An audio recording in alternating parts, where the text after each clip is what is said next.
Bom dia, pessoal. Tranquilo? Tudo beleza? Vamos lá começar mais uma aula, mais uma semana.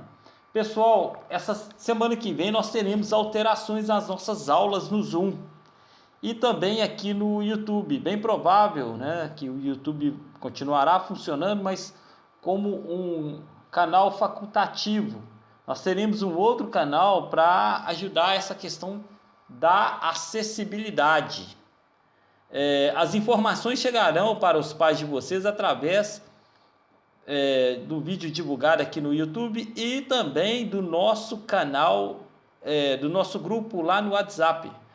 Então, teremos mais uma ferramenta para estar trabalhando a partir da próxima semana.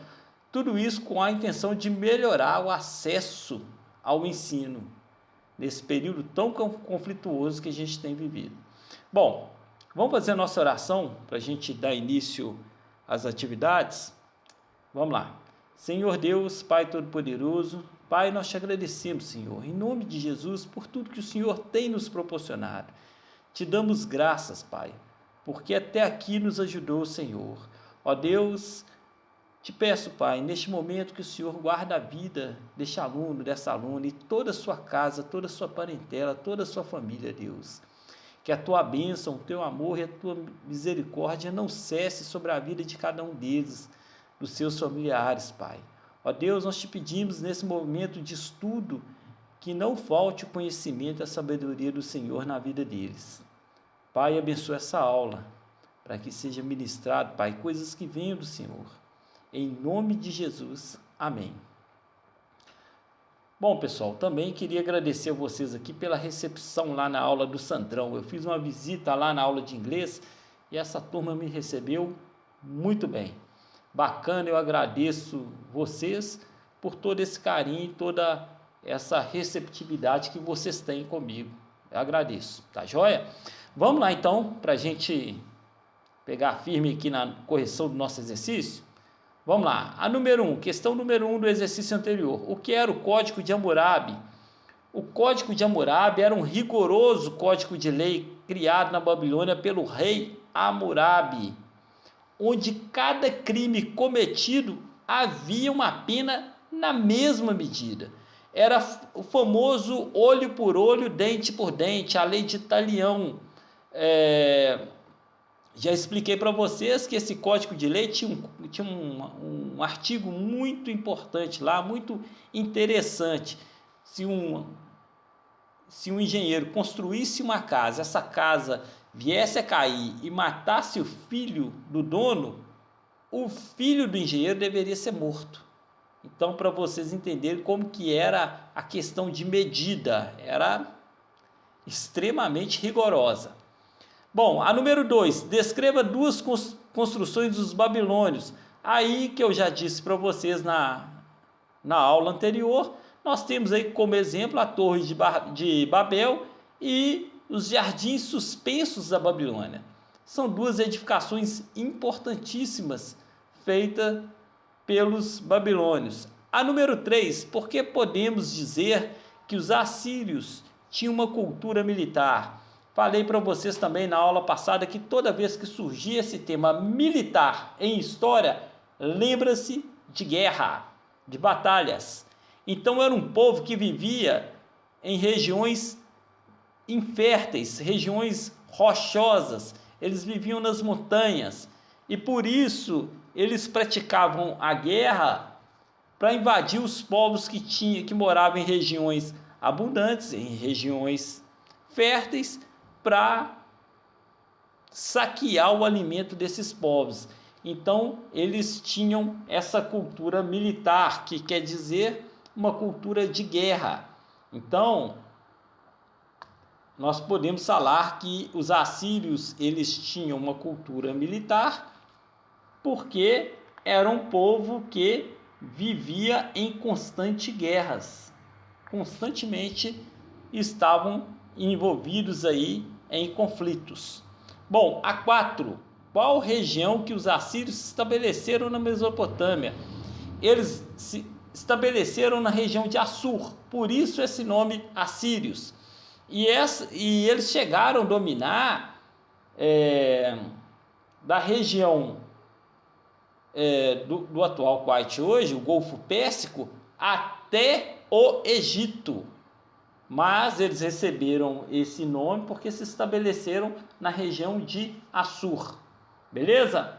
Tranquilo. Então vamos lá pular para a nossa matéria de hoje, que tem como base as páginas 90, 97, 98. Deixa eu dar uma olhada aqui. Dá uma olhada aqui no livro de vocês. Acho que é 97, 98 mesmo. Deixa eu dar uma olhada aqui.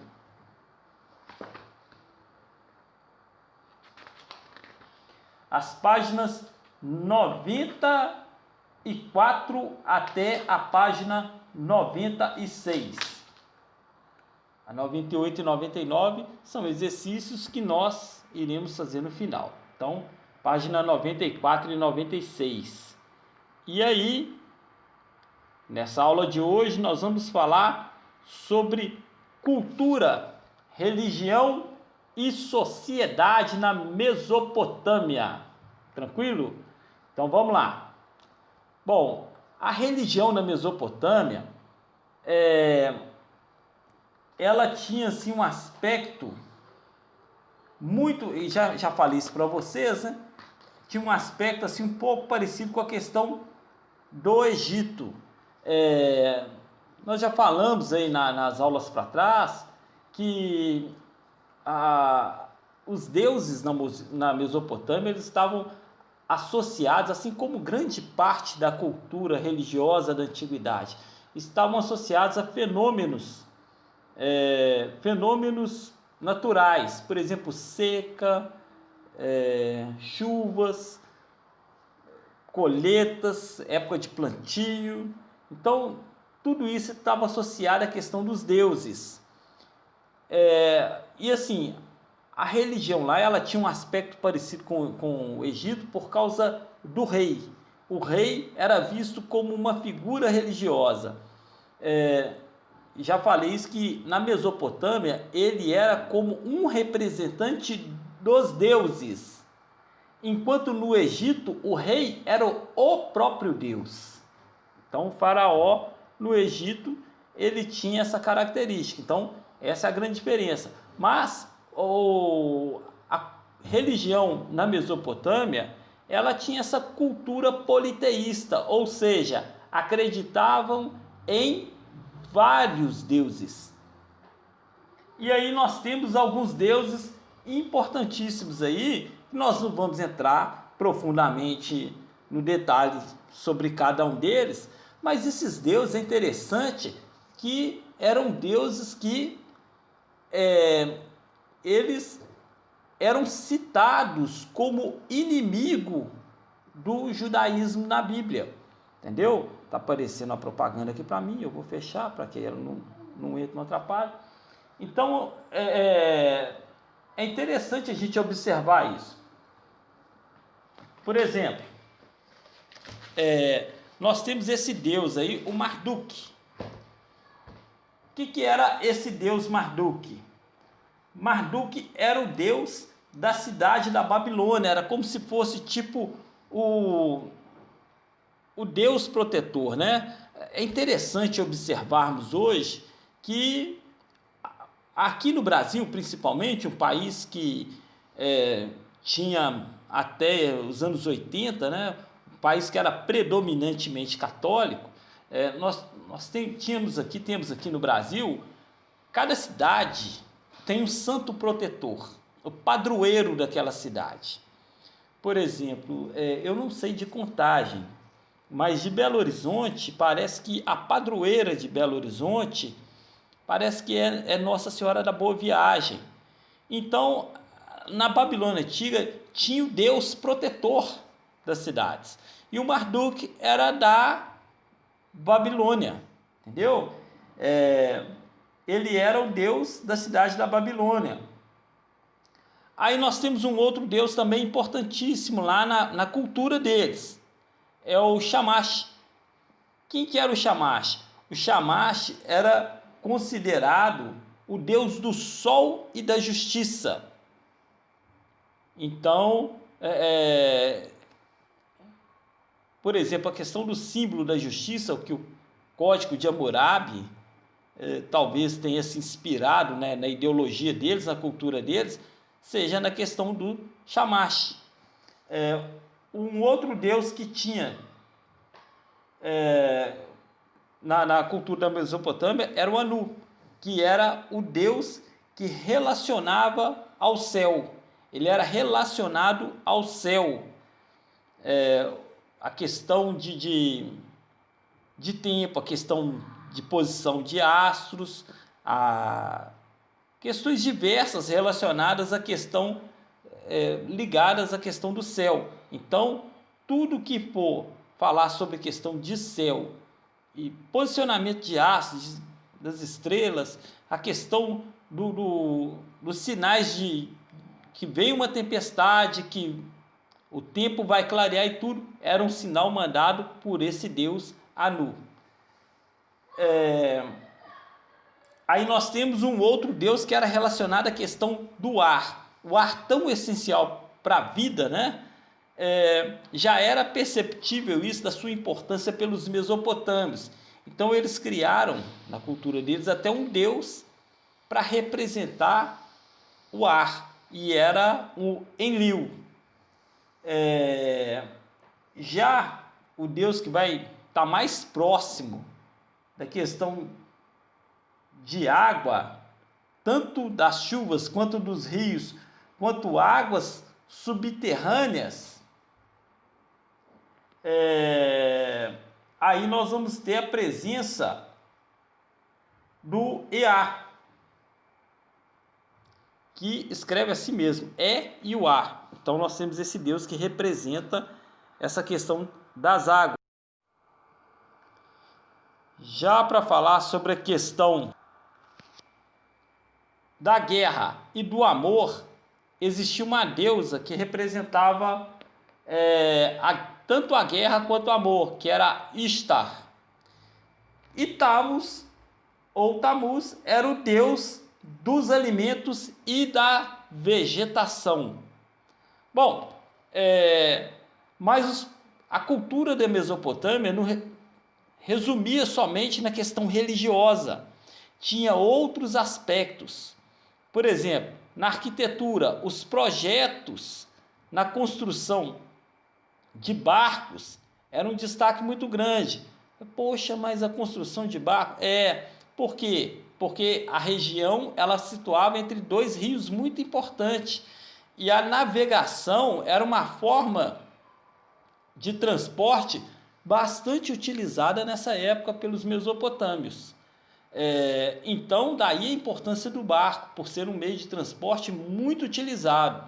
Na astronomia, eles desenvolveram a questão do eclipse. O que é o eclipse? É quando nós temos o Sol, a Terra e a Lua. Os três. E há uma projeção de sombra, com a visão da Terra, sobre algum desses astros. Por exemplo,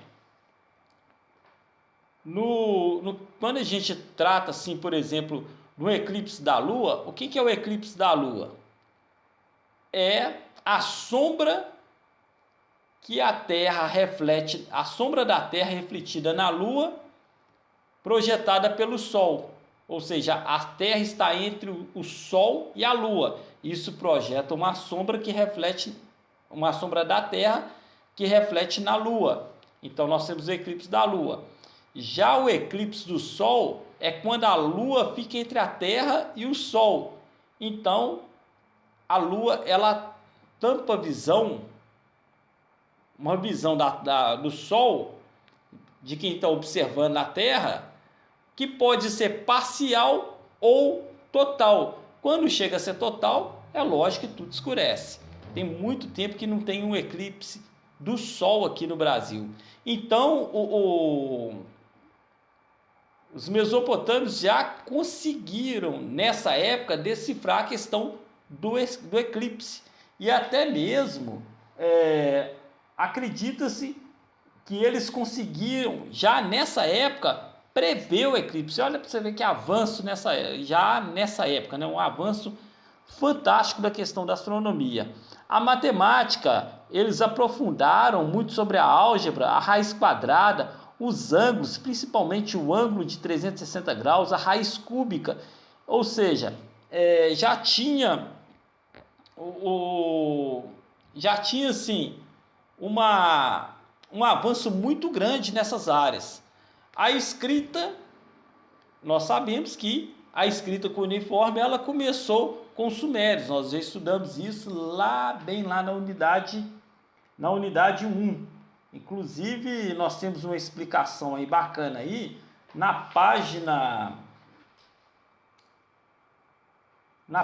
parece que na página 91 do livro de vocês. Aí fala que a escrita cuneiforme foi criada pelos sumérios. Essa forma de escrita tem esse nome porque os seus símbolos eram criados por um instrumento em forma de cunha. Então, tem até a imagem aí de uma placa assíria, né? De uma escrita cuneiforme sobre uma pedra. Bom, pessoal, vamos lá, vamos continuar a nossa matéria aqui. A sociedade. Bom, a sociedade a gente sabe que ela era hierarquizada, ou seja, ela era dividida em camadas sociais. No topo dessa sociedade estava o rei. O rei, ele tinha uma característica divina.